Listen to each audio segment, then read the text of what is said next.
Through a Scottish Prism, the programme that is unapologetically pro-Scottish independence and anti-Westminster rule. Everything we say here is viewed through a Scottish Prism.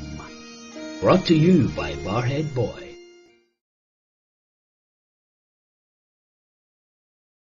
Hi folks, and welcome back to Through a Scottish Prism.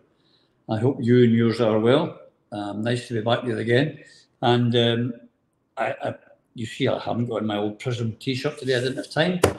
Today I've been out and about and back in, and here I am. There've been, the headlines are sort of all in one place, but we've covered it quite extensively. And we will do again, no doubt, with Palestine. It's something that won't go away. We have a small item on it later in the show, but we've got to get back to what's been happening and happening at home. But firstly, let's get the gang in. We're minus the old Coatbridge Cavalier today. He's actually in a meeting as we're trying to, you've got to remember he's hours behind us, and he's in a meeting in North Dakota, and he may join us. We don't know. We'll see if he does. But of course, we have our Yvonne there down in the borders. Hi, Roddy. Hello, my friend. How are you? Yes, I have fine. Just the news coming out of Gaza is going from bad to worse. Yeah.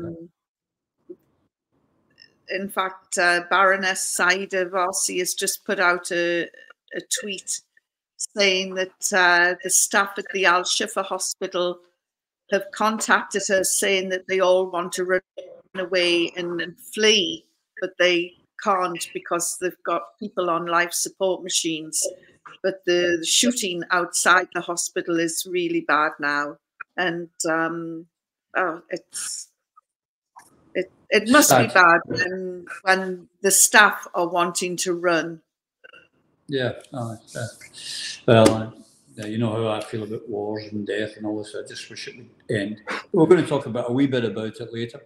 And our favourite lawyer, of course, will be joining us from Clickmannon. Shire. Eva. Hi, how you doing? I'm doing fine. I think it's at times like this, listening to you and Yvonne speaking there, that you really have to count your blessings that we live in a country where, at least for now, we're safe. And if we go to hospital, the most that we've got to worry about is whether or not the operation is a complete success and what we're getting for our dinner. We've not got to think about whether or not there's anaesthetics or drugs, or the place is literally going to be blown to pieces round about us at any minute. What a world, what an absolute disgrace for the international community not to be able to deal with this appropriately and quickly.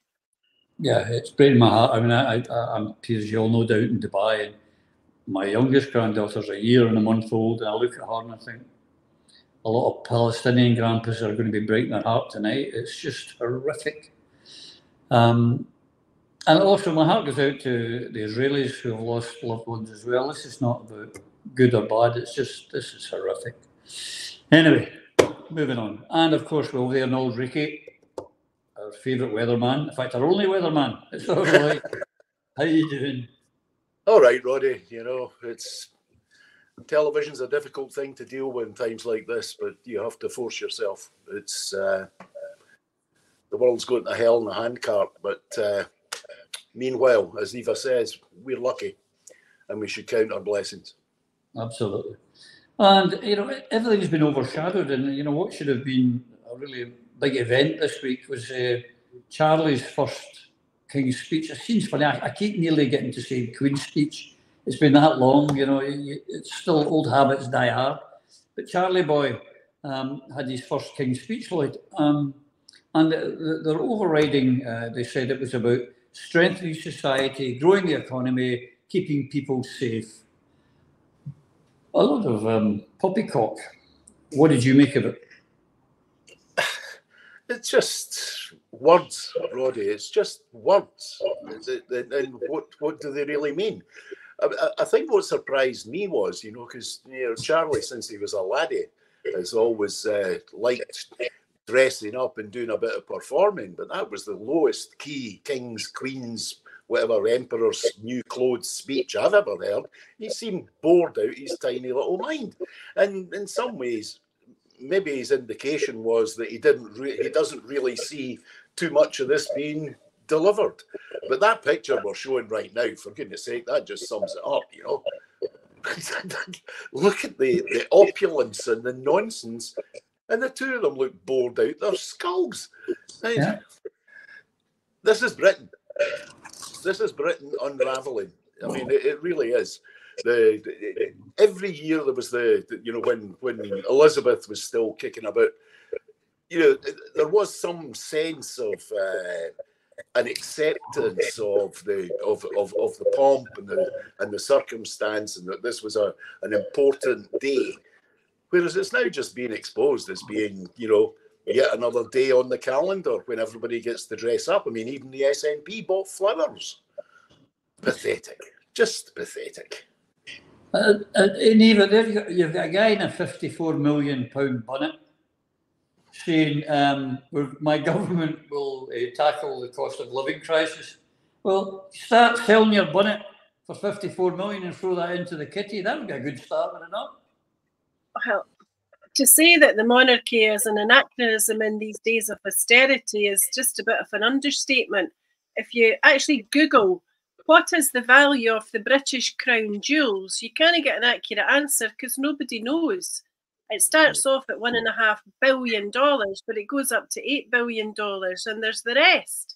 What the hell are we playing at? Does everybody in the UK have a zip up the back of their head that they think that there is anything positive or constructive to come out of having a monarchy? So, thank goodness we've got policies in Scotland in respect of desires for Scotland when it is independent, which one day hopefully it will be in our lifetimes.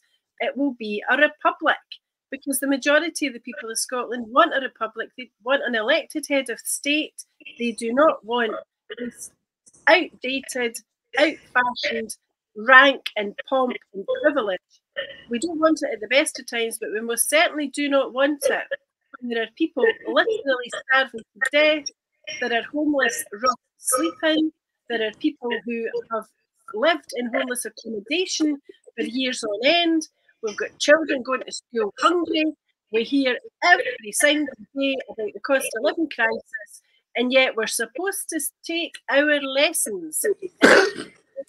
Tug the forelock and doff the cap to the guy who could buy and sell the country several times over, who brought COVID to Scotland without penalty or sanction, who is master of all these surveys, collects rent from the people that live in his cottages in the Duchy of Cornwall, pays basically no tax on anything much at all, and in Scotland owns numerous palaces and stately homes where he could accommodate the homeless overnight. He could convert some of those palaces into, for example, holiday homes for single working poor or for the youth of our country. He could convert some of them into cottage hospitals or rehabilitation centres. He could actually do a hell of a lot of good with the resources at his disposal. He does not plan to do any of that other than remain the titular head of a union which is long past its sell-by date and which we should all be ashamed to remain part of. King's Speech, ram it where the sun doesn't shine. It's the best place for it. One of the things there, Yvonne, that we had was that oil that's running out. Well, hello. Most of the whole thing round about it was how British oil and gas was going to save the economy, as if we didn't know that it was the same British oil and gas that was going to run out after 2014. Yeah, they're very good at throwing the word British around, apart from when Andy Murray loses a match and then suddenly he's Scottish. But yeah, we've got they're a disgrace. I mean, I just cannot see what royalists see when they're wandering around in ermine and breeches and a $50 million hat on his head. They are so far removed from ordinary people, and we've got nothing in common with them. And in Scotland, we've got even less. And the sooner that we remove ourselves from the hysteria and theatrics in Westminster, the better. It's a Greek tragedy that we don't want to be performing in. It's the King's Speech, my backside. Lloyd, we've got some of the old favourites now. We're into an election year, and the Tories think, let's hammer away on crime and punishment, and they're talking about longer sentences for them, no paroles for murderers, no early release for any. They're playing to their base. They're not actually trying to do anything about the Criminal Justice Act. I'm sure Eve will give us comments on that later, but they're not. They're playing to the gallery. You know, that's why that's in a King's Speech, I do not know. It's standard Tory territory. You know, they over the past few months, past few years, they've been winding people up, particularly in the poorer communities, rural communities, particularly in England, winding them up on the basis of you know, people are losing their jobs because of immigrants. Immigrants are the cause of all crime, and it's the go-to place for the Tories in England. Well, what concerns me most of all about it, though, is that these draconian ideas that they have, they don't have the infrastructure to deliver what they're suggesting. Neither the court system is fit for purpose in England and Wales. The prison system is very, very far from being close to being fit for purpose. They have they're lacking in cells to put people in for these new crimes that everybody's got to be locked up for. It's dog whistles again. You know, it's the standard dog whistles of the Tories, followed by Keir Starmer pretty much saying exactly the same thing. And it's the fight over the law and order vote. It's this every time a British election comes around. The parties that want to win in England always fight on this law and order issue. It's scare the people into voting for you. You know, we'll be worse to the baddies than the other guys are. But I mean, how many times have I heard this over my life? And frankly, it's pathetic. But the worrying thing is when you've got a Home Secretary who has some very, very strange ideas about the concept of human rights and civil rights, even criminals' rights. You know, this is someone who apparently does not understand the law of which he is currently the custodian as the Home Secretary, and that is deeply worrying, especially as she's very much playing up to the far right in England, the very same people who, in other circumstances, would happily see her return to Mauritius. Why she's appealing to these people is beyond my understanding. It really is. Yeah, if the Home Secretary hadn't been in place when her parents were coming in, she wouldn't be here. She wouldn't be standing up in the House of Commons. That's the best of it. But as a lawyer yourself, Eva, how do you feel when you hear these politicos using crime and punishment as a political tool just to get elected? They really don't give a tuppenny toss actually about law and order, do they? It's just a vote catcher. It makes for incredibly uncomfortable listening, and what that keeps going over and over in your mind is tough on crime, tough on the causes of crime.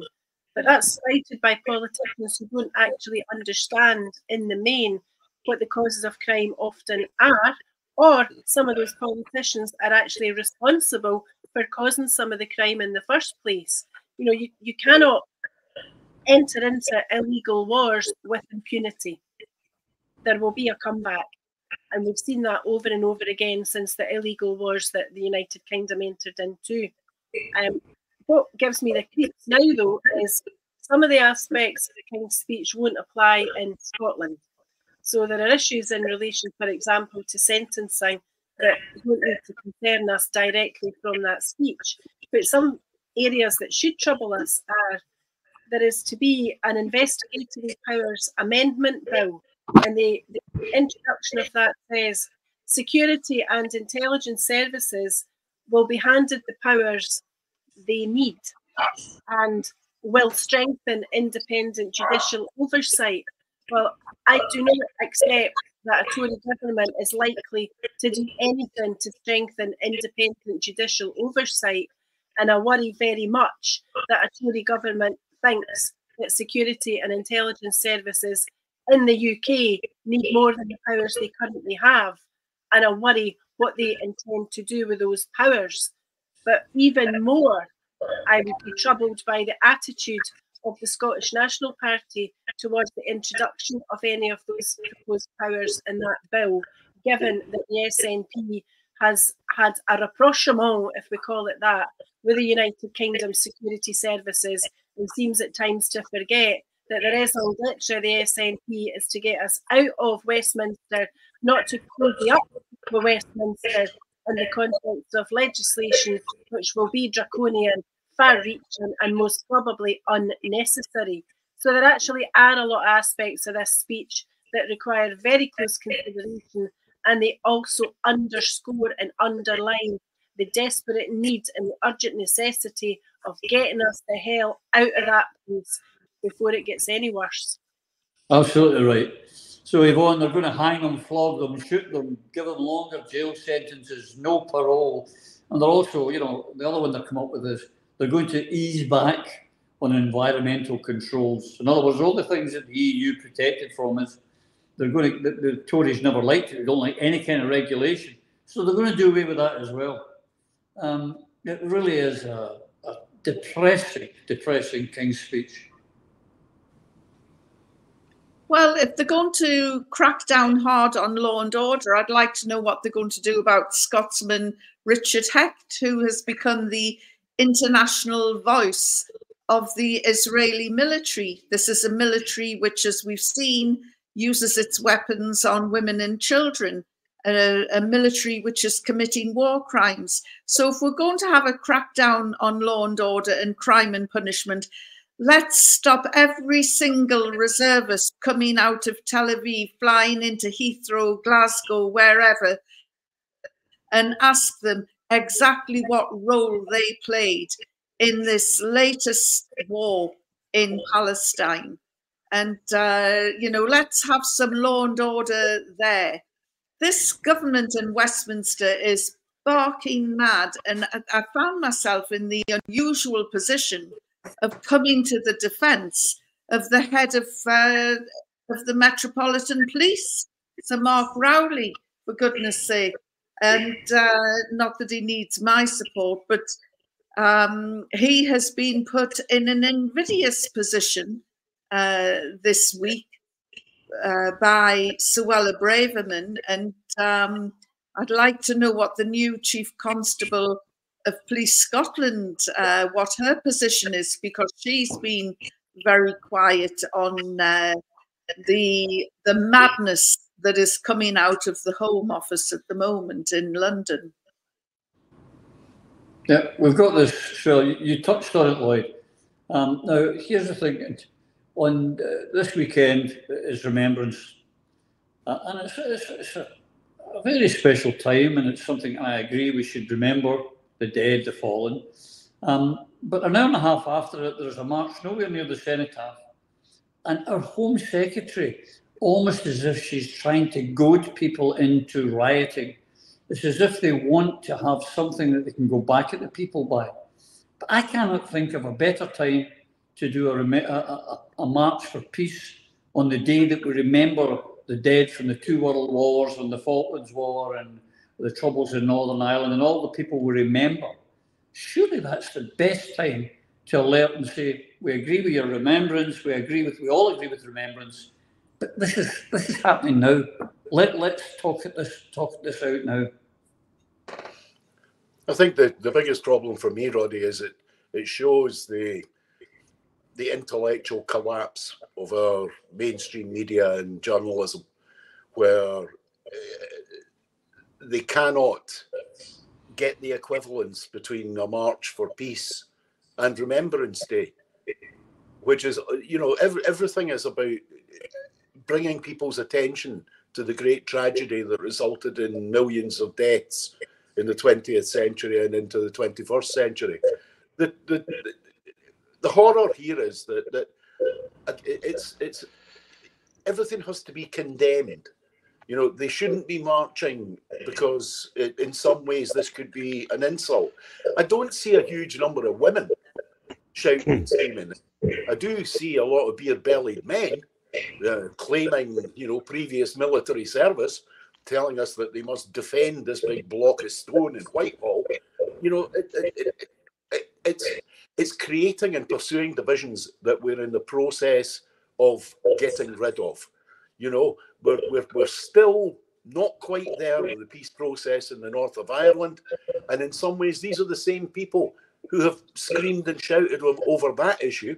These are the same people like Johnny Mercer who say, there must be no investigations into what went on during the dirty war in the north of Ireland. But the central thing is, have we lost sight of what Remembrance Day is? Is it a celebration of Britain's past military might, as it seems to be being presented, rather than a solemn day to remember those who were lost and the families who lost so much because of wars throughout the 20th century? It's the agitation from Suella Braverman particularly, daring to suggest that people who are marching for peace would in some way be desecrating the memory of those who have died in the past is frankly disgusting. It really is. It's welcome, Phil. I'm glad you could join us. You're out your meeting.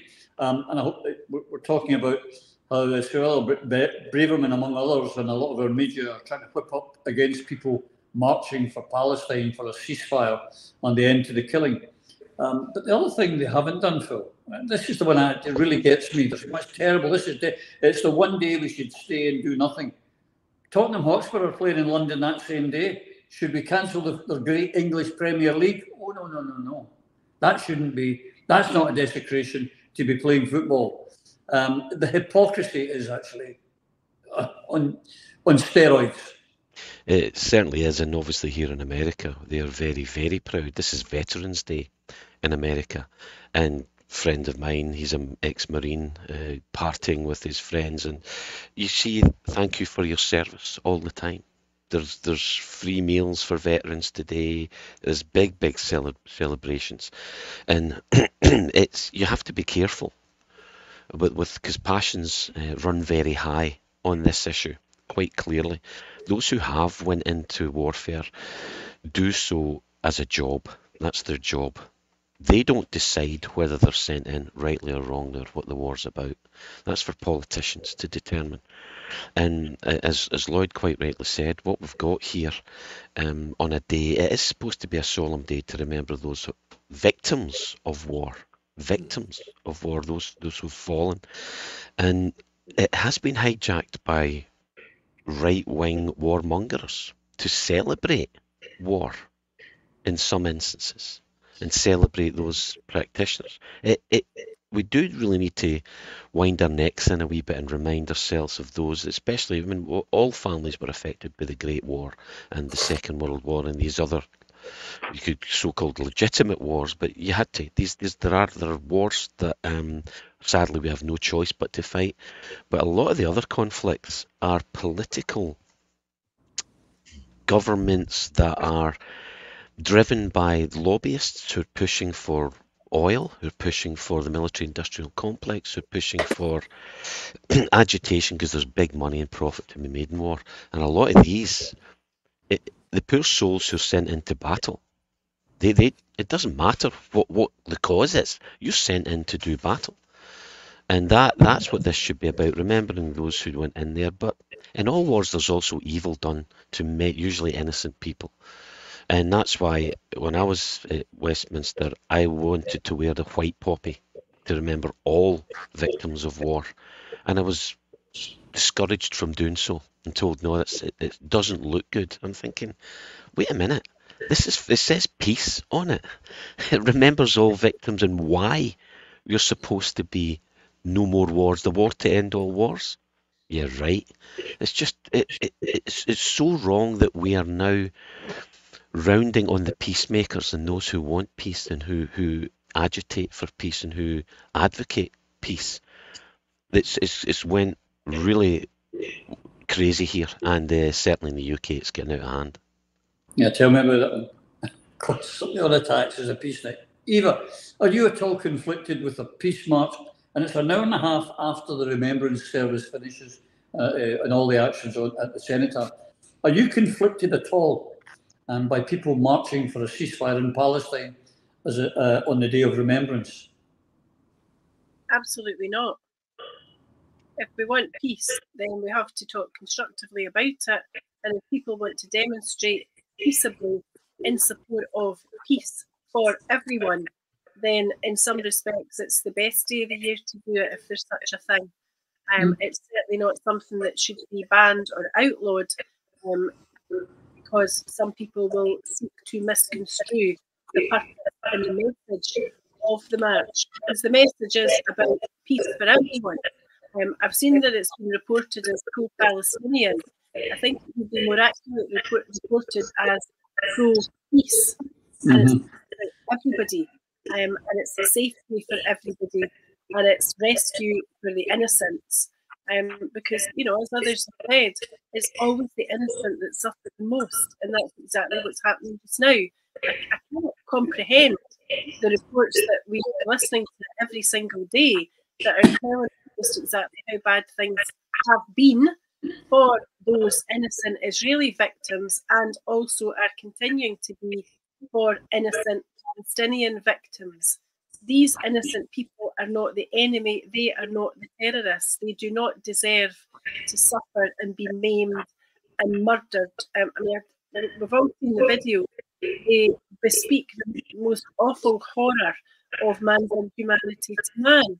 And I would tend to the view that if some of the greatest in Scottish and United Kingdom history were here to be able to be asked about it, whether it was Robert Burns or some of the war poets from the First World War in particular, if they were asked, what would you feel about this march happening on the same day as the remembrance events, do you seriously think that any of these young men would have objected to it? They would have been demanding peace, and they would all be tormented literally in their graves by the fact that hundreds of years after some of them lived, 100 years after the First World War, we're still at war, and we've still got not just innocent men, women and children dying, but in some places warmongering has, as Phil has said, escalated for all the wrong reasons, and we're finding more and more horrible ways to maim and to kill people. Mankind's intelligence, mankind's research, mankind's powers and knowledge and ability could be directed towards peace and well-being and human and humane targets, not how to kill and maim and wound. It's just so incredibly wrong and evil. It should not be happening. That march should go ahead because it's a peace march. That's it. Do you not think, Yvonne, that, and especially from a Home Secretary, she's not the only politician, but the Met answers into her ultimately to the Home Secretary. But you don't think it's ridiculous that she's calling it a hate march and telling the Chief Constable or the Met that he's wrong in doing this? They're almost lining up. They're almost pleading and hoping that something's going to happen, so you can say, "Told you so," and sack this poor guy because he is upholding our democracy. Now, surely those boys that marched off in 1914 and 1939, was it not to defend democracy? And surely the right of someone to demand peace is a democratic decision. Suella Braverman has a specific agenda. And at the moment, she's doing her damnedest to get sacked from the cabinet by Rishi Sunak so she can take him on, because he has gone right down in the ratings. There's a mounting petition growing of no confidence in him. And she wants to accelerate this by undermining him. And she did it by writing that article in the Times, and in which she actually submitted the original article to the Downing Street spin doctors. And they went, oh, yes, well, you take out this, change that. do that, and they made 5 recommendations of her to change the speech. Every single one she ignored. So basically, she ignored her boss's instructions and she went ahead and published anyway, not thinking about the police officers who have to police the march on Sunday, not thinking at all about the marchers who may come under extreme provocation from right-wing nut jobs, and there's plenty out there. In fact, the Tory party itself is proof of that.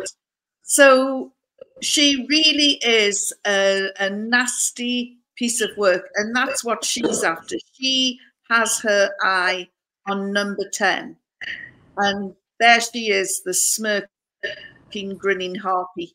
I mean, really, you know, you talked about your granddaughter before, Roddy, and when history is written, she's going to turn around and say, what did you do, Grandad, to stop the genocide of the Palestinians?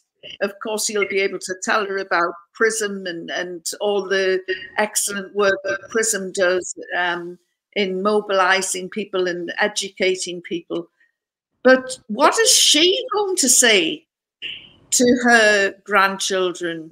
Is she going to say that she danced up and down on the graves of babies from Gaza? That she stood by Ukraine but fell for the genocide in Palestine? I don't know how she can actually sleep at night. She's a vile, vile woman. And really, I wouldn't shed a tear if, well, I'm going to stop myself from saying something that I'll get into trouble for, but she's worthless. She's an oxygen thief. But the other thing is, Phil, Blaise, listen, I'm not speculating, it's a fact. Her husband is a Zionist, a self-confessed Zionist. And what happened today of recusing yourself?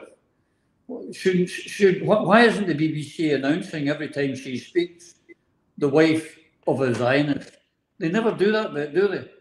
They try to give it cloak it in credibility. It's the people in power, obviously, reacting to who pulls their strings and who feeds their addiction to power, their money, their finance, the support, the lobbyists. If lobbyists get what they want, then these people are empowered.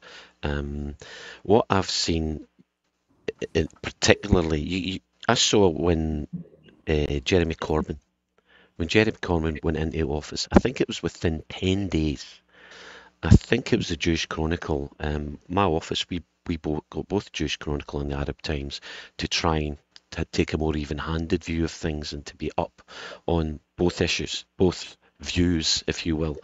And I saw the first time I ever saw a critique of Jeremy Corbyn, and the first allegation that he was anti-Semitic was in an article in that paper, and it stood out a mile to me. I thought, what's going on here? Because obviously it's a hell of a thing to be anti-Semitic, and we obviously denounce anyone who is. But this is a game and a label that's put on people if you disagree with what the powers that be want. It's how you deconstruct people. So should you be in power if you're anti-Semitic? No. Should you be in power if you're uber in support of Israel? Well, what's it got to do with London? What's it got to do with the people of Britain?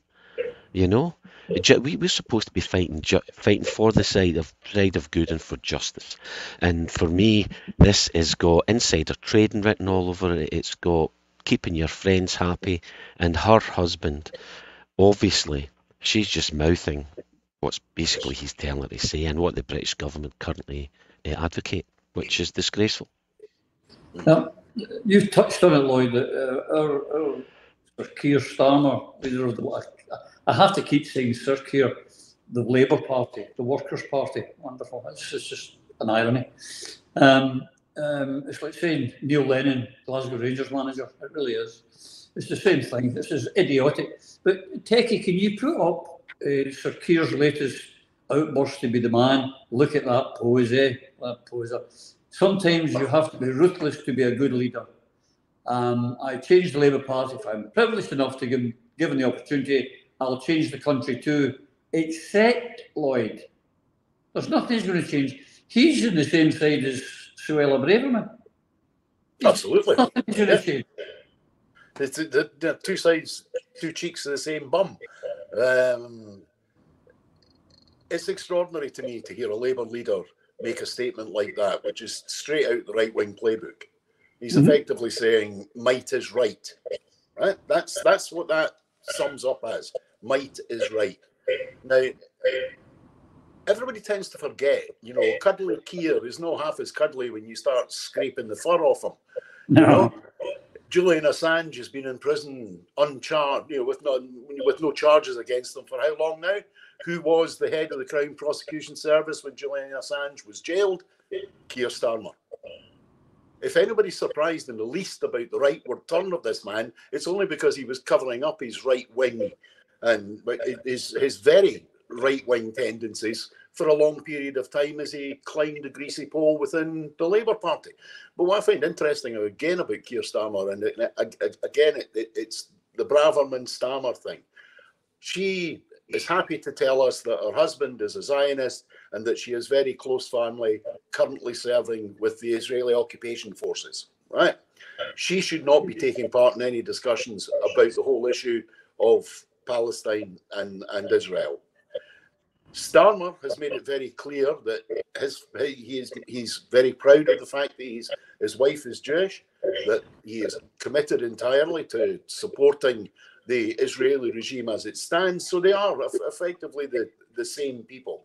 The only difference maybe between the two of them is Keir Starmer's not managed to upset the pro-Israeli majority amongst the unionist population of the 6 northern counties of Ireland. Braverman's statement about hate marches showed such an incredible lack of understanding of the culture of a really very, very important part of the country that she claims to want to be the Prime Minister of. I mean, it's astonishing. It's, you know, a long time since I saw Jeffrey Donaldson get quite so upset about a statement coming from a Conservative. And also the interesting thing about that is, has Braverman got any concept that she needs and will need unionist support? There will come times when she will, as Tory governments have for years now, depended on the Democratic Unionist Party and other unionists to support them in policies that even their own backbenchers don't want. Does she not understand that she just insulted the people who believe everything that she believes? She just told them that they're evil hate marchers. It's astonishing that someone can rise to being the Home Secretary of the United Kingdom and be so culturally insensitive, if not just plain ignorant. Now, Lloyd's absolutely right, Eva. I've seen a few people comment, and I cannot disagree at all with it, but I sympathise with it. They're talking about, they put out this narrative now about how uncomfortable and uneasy Jewish people will feel if the people marching for peace in Palestine. How that comes, I don't know. But they forget, how do Roman Catholics feel when they're out banging their big Baalbeg drums a dozen times a year? No one ever talks about how uncomfortable Roman Catholics feel when an orange band's outside a chapel trying to burst the drum to upset people. It is hypocrisy. I think that we have become used to hypocritical politicians, probably worldwide, and there are very few people of principle left. That's just the hard fact of the matter. You know, we're sitting here with Lloyd and Phil, who have remained true to their principles, but they are practically unique amongst politicians these days. And in terms of the hypocrisy of the Labour Party, there is nothing more hypocritical than a party, one of whose founders forswore to get shot in the House of Lords, and we see that the feeble 50 from Scotland are nearly all now sitting in the House of Lords. They are sellouts, they are self-centred, they are here for self-interest. Keir Starmer is no different from any of the rest of them. They would all sell their granny for a shot at that duvet in the House of Lords, or a shot at the prize. And that's what Starmer's doing. He's souping in with the right people for the reasons that he thinks will take him into the top job. He's not doing it out of principle or honest belief. And most of the people around him are similarly minded. And the horrible thing about all of this in the Labour Party and New Labour as it is now, it is so very far away from its roots. You know, there is nobody in the hierarchy of the Labour Party, either presently elected or previously elected and now sitting in the Lord, who personally has to worry about the ordinary issues of ordinary people of either the United Kingdom or where we think about most Scotland. There is no Labour politician who's going to have to chip ice with the inside of their windows this winter. There is no Labour politician who's going to open the fridge or open the kitchen cupboard and find them to be bare. There is no Labour politician, past or present, worrying about the thump of the bills on the mat. They're all right, Jack. And Keir Starmer is one of those. They live in a sainted life, divorced from reality, and whatever they say is mainly not to be taken other than with an enormous pinch of salt. The best thing the people of the United Kingdom can do is look at elected politicians that are people of principle. And we've got that chance in Scotland at the general election.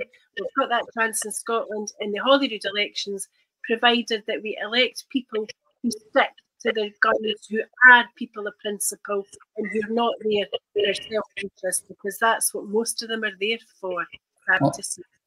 Absolutely. Yvonne, you're of the left. You have had close connections with the Labour Party.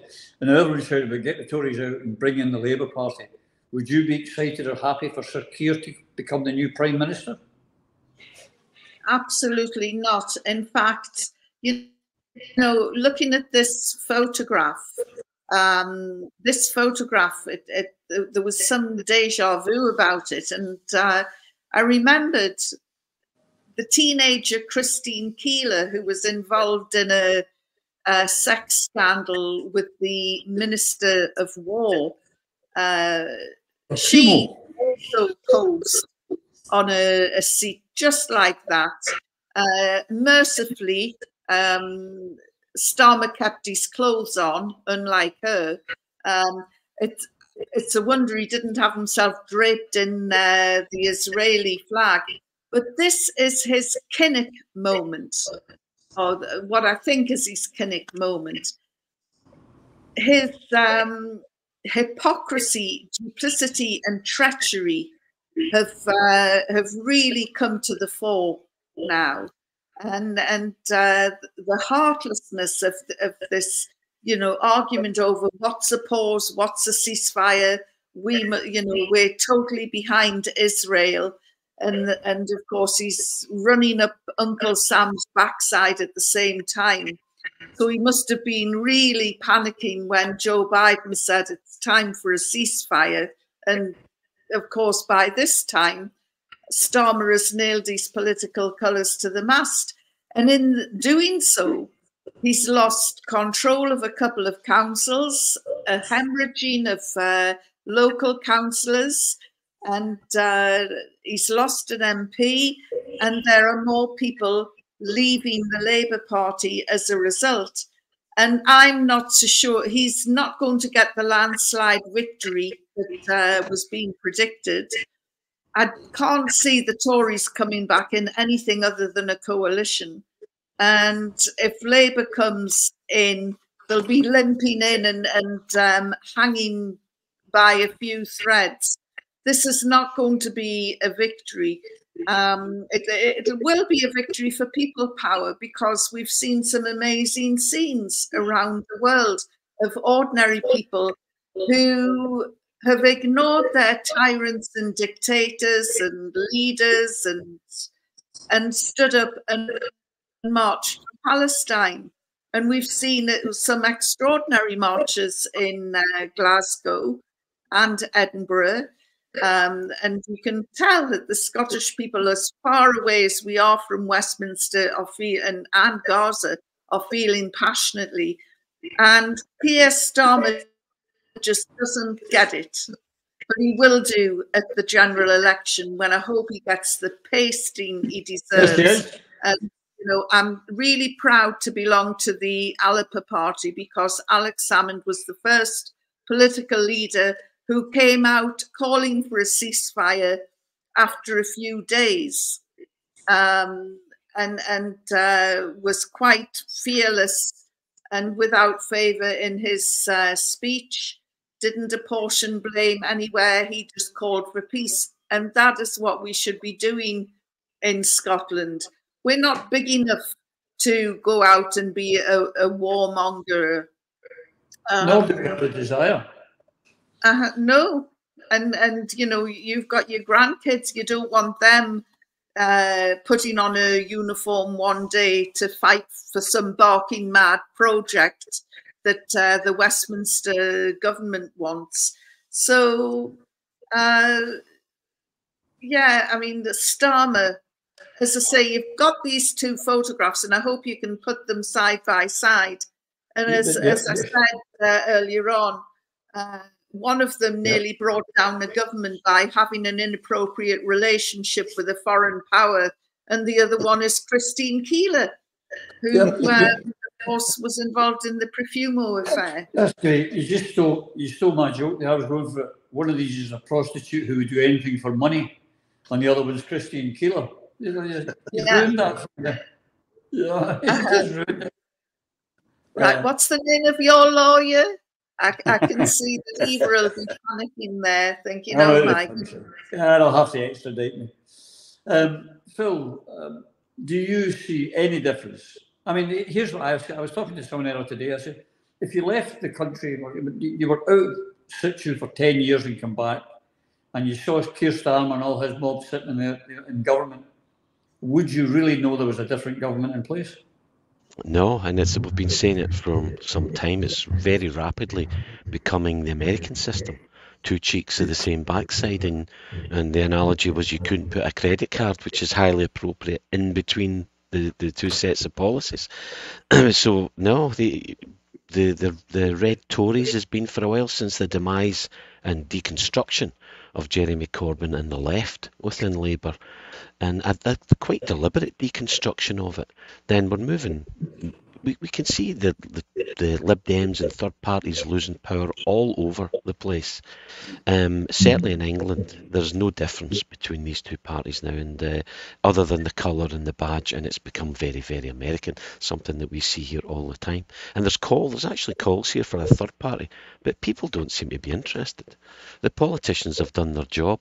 They've got them just active enough, and that's the same in the UK, to get out and vote when you really have to get involved and get them in power. But after that, they don't want any scrutiny, anybody sitting round the table figuring out how they're getting screwed over, as George Carlin famously said. No, it's just the fact that he was known Chomsky said it. We have the business party, and one's got a red rosette and one's got a blue rosette. There is absolutely no difference. But it brings me on to another topic, Lloyd, and it's from your own city. And on this, first I just got to say, I think it's time in Scotland that we stopped celebrating Guy Fawkes. It's an English thing. It was the English Parliament. We weren't involved at the time. And why the hell we are celebrating something that happened in an English Parliament? I don't know. Mind you, that said, I think Guy Fawkes is one of the few guys that went down there that had the right idea. But during those celebrations in Niddrie, can you put up that photograph, Techie? There was some disturbance in Niddrie, and here's some of the aftermath, and the right-wing press are absolute disgusting media, couldn't wait to go on, how terrible it is, and it's shocking, and, again, going back to the hang them, flog them, shoot them. The problem, it's the poor, it's the dispossessed, they're the problem, not the policies we, the ruling class, put upon them, not we, the ruling class, who have given them poverty, no hope, desperation. Now, I'm not trying to make an excuse for hooliganism under any way, but there are reasons for everything, Lloyd. Yes, there are, and they're very, very, very deep-seated reasons, particularly in Niddrie, Craigmillar. There's actually a police station about 300 yards from where this event happened. But unfortunately, that police station is not manned. You can go to that police station and speak to someone at the police headquarters and arrange to meet a policeman at the police station maybe 24 hours, 36 hours, or 48 hours after you've spoken into the microphone at the police station, right in the middle of Craigmillar and Niddrie. In the weeks running up to this, the police in Edinburgh made it very, very clear that they were going to be operating a concept of protected zones, protected areas, and that if anything happened within those areas, then they would deploy to those places. And it was made very clear that Niddrie was one of them. Now, you could put it in your diary. For the past 5, 6, 7, 8, 9, I mean, going back to when I was a teenager, Guy Fawkes night was always a night where there were big bonfires, there were fireworks let off. But a few years ago, the police decided to be a bit more heavy-handed about how they approached this.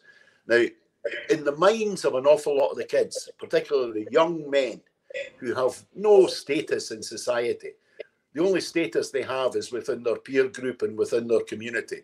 And that status can be for very different reasons. It's not necessarily things we would find admirable in any way whatsoever, but what they know is where they come from.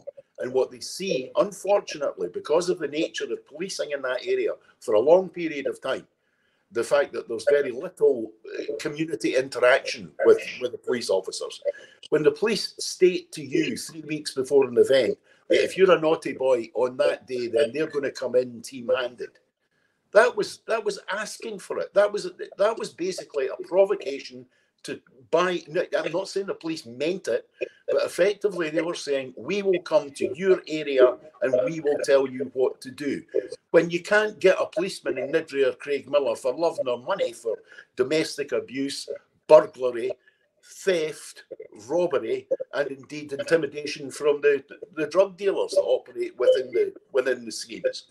Now, if you can't get policemen for dealing with that ordinary stuff, but they warn you by putting up notices on the lampposts that if you misbehave on the 5th of November, then we're coming in with the riot shields and the batons. And that's exactly what happened. Earlier in the afternoon, now this is practically unheard of that a riot would break out in Niddrie and Craigmillar before dark. Nobody wants to get caught, and they know the streets, so they prefer when it's dark. Some fireworks were thrown in the street. Now, that was happening right across Edinburgh at the time. But because it's Niddrie and Craigmillar, the police decided to bring in the mobile squad, line them up like a medieval army, and consequently the natives responded in kind. They lined up like a medieval army, and things were exchanged. No one was badly hurt. They could have been. It could have been very, very unpleasant. But my central problem with this is middle-class politicians saying, oh, it's terrible, they attacked our emergency services. I spoke to a fireman, a guy I've known for a long, long time.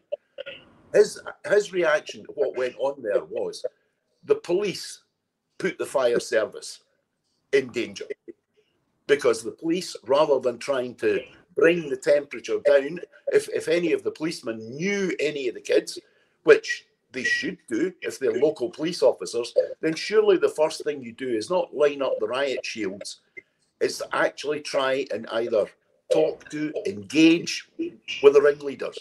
But also, if you're an experienced policeman, then you know that immediately you present force in that manner, then 15, 16-year-old laddies, particularly in Niddrie, are not going to respond by going home and saying, oh, mum, there's a few policemen outside, they told me to go home. That's not what's going to happen, because they feel, rightly or wrongly, they feel that the police are taking over their area when it suits the police, but not when the community requires the police to be there. That's my take on it. I know a lot of people there. It's where I spent a year leading up to the referendum. Great people in Niddrie and Craigmillar, and I'll remind people of this. 63% of the people of Niddrie and Craigmillar voted yes in the referendum and turned out in larger numbers to vote in that election than they had since 1970. We need to find out what it is that our government and our society currently are not providing. Maybe some of the ideas are in a brilliant piece that was on your blog site, Ronnie, but a piece by Leanne Tervet that just says it all. And as she says in her introduction, she wrote that in 5 minutes. Yeah, 5 minutes, and there's solutions to all of these issues in what Leanne had to say. Yeah, but that's exactly our Leanne Tervet, Eva. She wrote a great article in 5 minutes, as she said. And it's, but what do the politicians do? Knee-jerk reaction. We'll have, we'll form a committee and we'll talk about it. We'll take a year, we'll spend a lot of money, and then they'll come up. Now, they did the exact same when there was a riot at the old, well, it wasn't a riot, it was at the Old Firm game when McCoist and Lennon were going at it, and then we got the Offensive Behaviour Act, which turned into an absolute disaster of an act and had to get repealed. And this is this knee-jerk reaction. And when Leanne's put down the things you need to do, community policing, open the libraries, free sports for the bairns, open the sports centres, give the bairns free sports, all these sort of things. You don't need a working committee to do that. This, unfortunately, just illustrates the lack of joined-up thinking, innovation, vibrancy, imagination at the heart of the Scottish Government. And people like Leanne and Lloyd and me, who know how these young people behave, what they do and why they do it. There are experts in human behaviour that the Scottish Government should listen to and often don't. Some of those are the people who were involved in setting up and running the Violence Reduction Unit, which has an internationally renowned reputation, well deserved. Tom McCluskey, John Canavan, I think Niven Rennie was involved there. There are other people working in these fields, such as James Doherty, Anne-Marie Ward. There is a group of lawyers who are trauma-aware lawyers, including Ian from Keegan Smith and Fife. And what those people know, and Lloyd knows, and Leanne knows, and I know, because I see it every single day at work, is that poverty is the greatest driver of inequality. You do not see antisocial behaviour of this nature in the posh housing estates, and there's a reason for that. You don't have to think long for what that reason is. But what we have in Scotland is, and I think that there are very many people who have written about this, unfortunately, and they're not being paid attention to. We have a poverty industry, and we have an industry in the context of trying to re-educate people as to how they should behave differently. And what the government needs to do is just listen to the people who know what they're talking about. And we need politicians who have courage and have the courage of their own convictions, where instead of only listening to experts or setting up a working group to kick an ugly can down the road for another couple of years, politicians should be taking courageous decisions, and they should be saying, well, actually, we know that poverty and trauma and difficult childhood experiences and deprivation, unfortunately, that cycle, and it's a cycle of life. I started working in Clackmannanshire in 1980 to 2023, and very many of the people who are on the books in my work and in the other solicitor firms in Clackmannanshire are the grandchildren and the great-grandchildren of the people that we acted for 40-odd years ago. And again, there's the reason for that. It is unfortunately, to a large extent, deep poverty. Now, it's not want that makes people become violent, but it's societal attitudes towards people living in poverty that will contribute to violence and antisocial behaviour. Police know how to fix this. We need more police on the streets, and we need real community officers who can create relationships and dialogues with everybody in the community. But that is an impossible task when police numbers are actually reducing. Phil will be able to speak about this as a former policeman himself. But I know that at times in Clackmannanshire, counting a population of 50-odd thousand, there are a handful of police actually on shift. There are times at weekends that you'll be lucky if there's as many as 4 of them in the whole county, and sometimes they'll get dragged out to go somewhere else in an emergency. I know people who have tried to get police assistance when they've been trying to report serious crimes, and as Lloyd said, they've been told to make an appointment and their statement will be taken a couple of days further down the line. The police service is in crisis for innumerable reasons. It's not just money, it's down to management decisions too. But we wouldn't have the issues that we saw in Edinburgh and in Dundee and in other places the other night. We wouldn't have them to the extent we've seen them if we had a society and a government that was actually determined to eradicate poverty. Part of the problem is education. Give me an example. I went to school in Anuvver.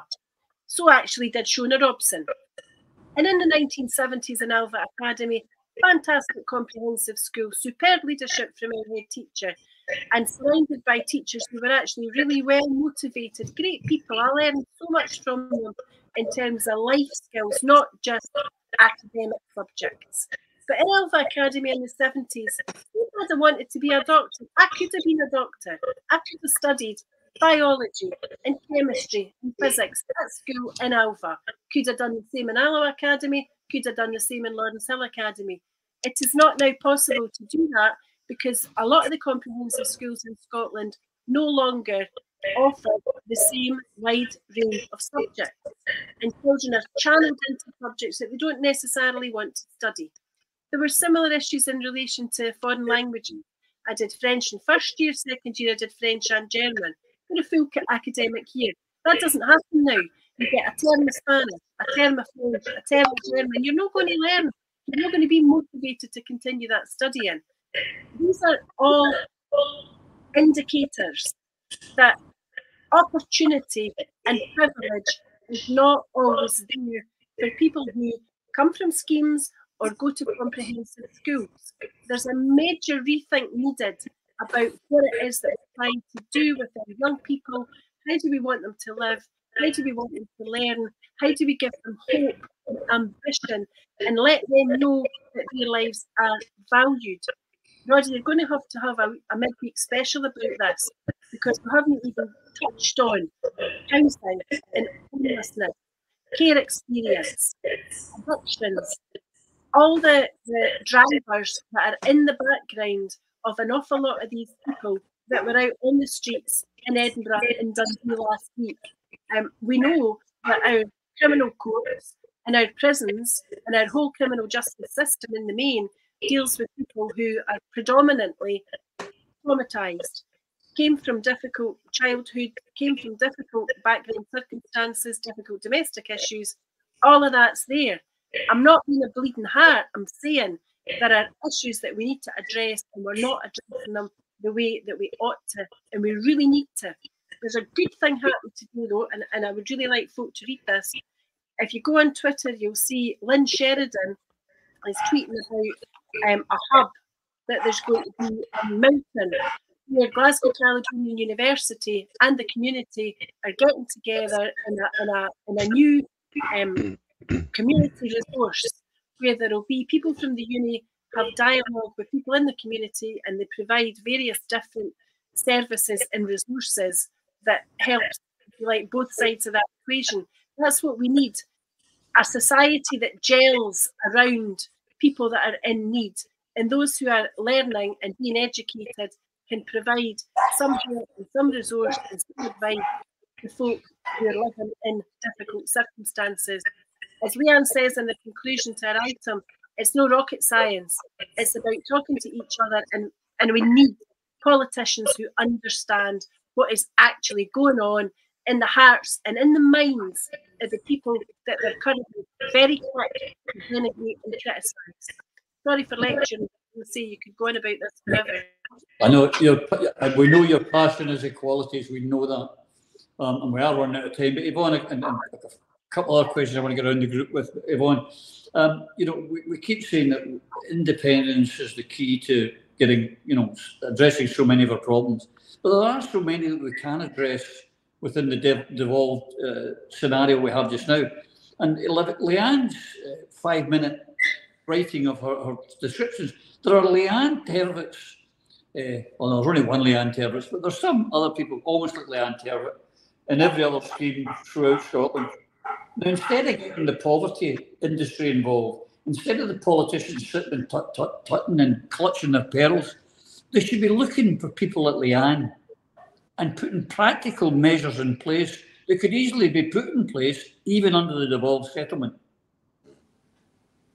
Absolutely. And, you know, Leanne and Eva are both right about poverty. It is the root of so many evils in this world today. And I just wonder, you know, no youth clubs, all the youth clubs have closed, the libraries are closed, the kids are left very much without any hope. And if any of them are watching tonight, I would urge them to look at education in the same way that the Palestinian kids do, and that is as an act of resistance, because it's the one piece of hope that they can get to get out of the situation that some of them are in. I mean, they're going to be listening to me and probably swearing at me by now, but when you see kids without hope, then these things will happen.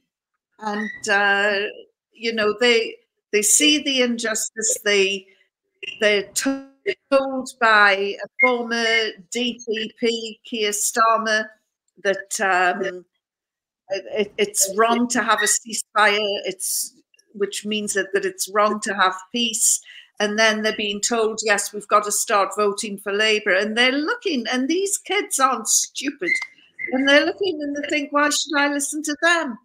They're telling lies. They're listening to Suella Braverman, who's telling them that they're worthless. And their councils are being treating them as being worthless by withdrawing funding. And as I say, closing down things like community centres and libraries and youth clubs. These are all things, and of course Eva touched on mental health issues. And we're letting down a generation of young people. But, you know, I disagreed with your opening when you said, what are we having a bonfire night for? In my book, and I don't take this personally, Phil, but in my book, Guy Fawkes was the only man who has entered the House of Commons with honourable intentions. And I did say that. I did say that. And I think that, you know, we should remember and celebrate that. And it's a pity he hadn't blown the whole place up back in the day. But you'll be getting a knock on the door tonight, I tell you. Well, you know, but this impacts on the kids.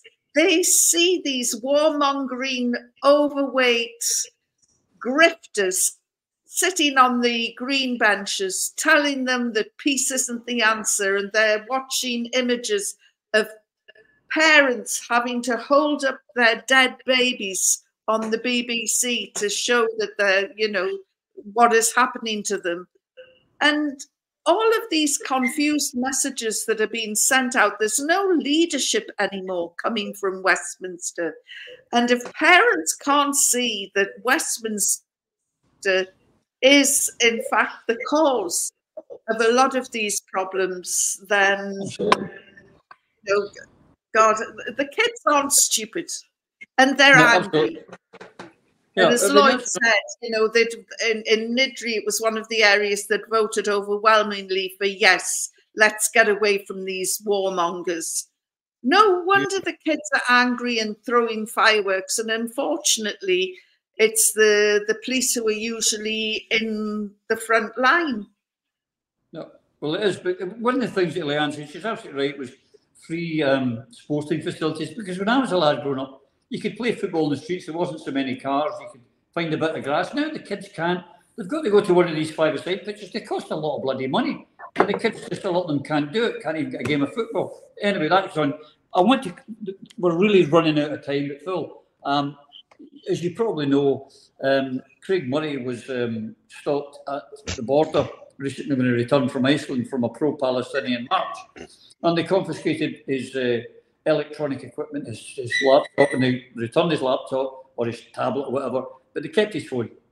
And lo and behold, yesterday, we hear, now, you know my famous phrase, I don't believe in coincidences, particularly in politics, but suddenly his Twitter account, with I don't know how many 100,000 followers he's got hacked.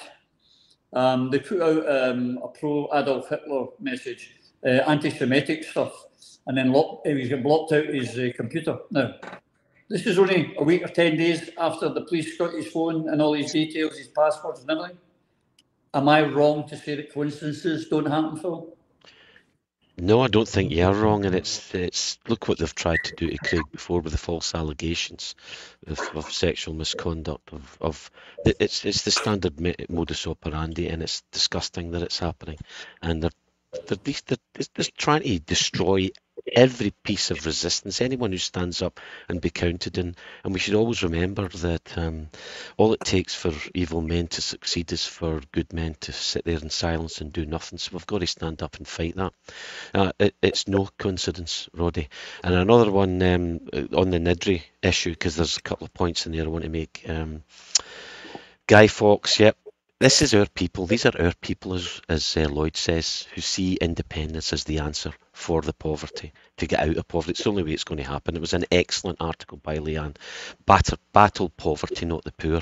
And look at the sports facilities shutting down, free sports access for all the kids, she was saying, and points to Alba's 5-point plan, community centres staffed and running, full range of activities, investment.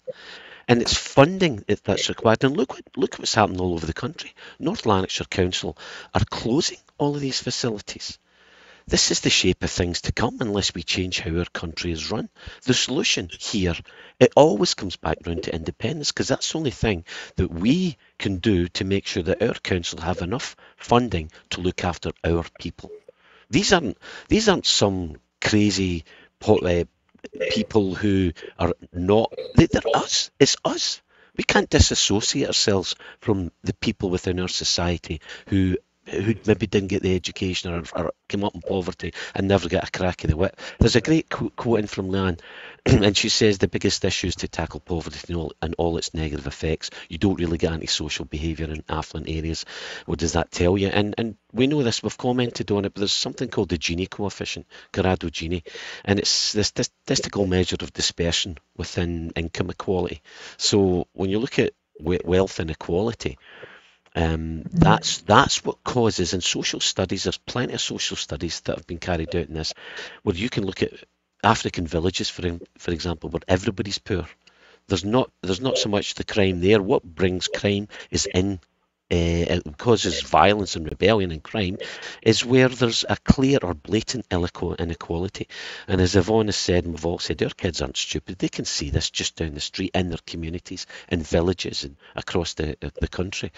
You'll always have issues with antisocial behaviour, as Leanne says, and people who come out of a home with their stress, chaos, worry, food and energy insecurity. And she just, as Lloyd said, did this in 5 minutes or 10 minutes. Mental health issues, the total lack of hope, opportunity. Always you will have antisocial behaviour. And why not? What options do these people have? And the final point I would make on this is the police. The policing was very poor, as has been pointed out by Lloyd and Eva. Instead of no tolerance, and this is the problem here, police old style. When I went into the police, it was in transition from the discretion of the beat Bobby and the cop on the street, the common sense who knew the kids, don't be daft, son, I'm not going to give you a criminal record. And now it's no tolerance. And you manage your beat, you manage the people, you manage the situation as an experienced adult or professional police officer. That's the kind of policing we should be using. And the police caused this They definitely did. This was completely avoidable, as Lloyd has pointed out. Entirely the wrong approach. And for me, any inquiry or committee should be into the government and police policy that caused this and fails to deal with poverty in this day and age. We've come full circle, because we started with a guy with a £50 million hat and the obscenity of him telling us that his government was going to tackle inequality and poverty. And here we are, we've ended up at the end showing the results of that. And as Eva said, I will probably have to do a midweek, four-week midweek specials on this to even get to it, but it's the most important problem, issue we have in Scotland, is tackling poverty. And the only way to do that properly is for us to be an independent nation in charge of our own resources. Because remember what I also said at the beginning, 27 new licences in the North Sea, our North Sea, not the British North Sea, the Scottish North Sea. Till we see you and yours again, please, take care. Through a Scottish Prism, the programme that is unapologetically pro-Scottish independence and anti-Westminster rule. Everything we say here is viewed through a Scottish prism. Brought to you by Barhead Boy.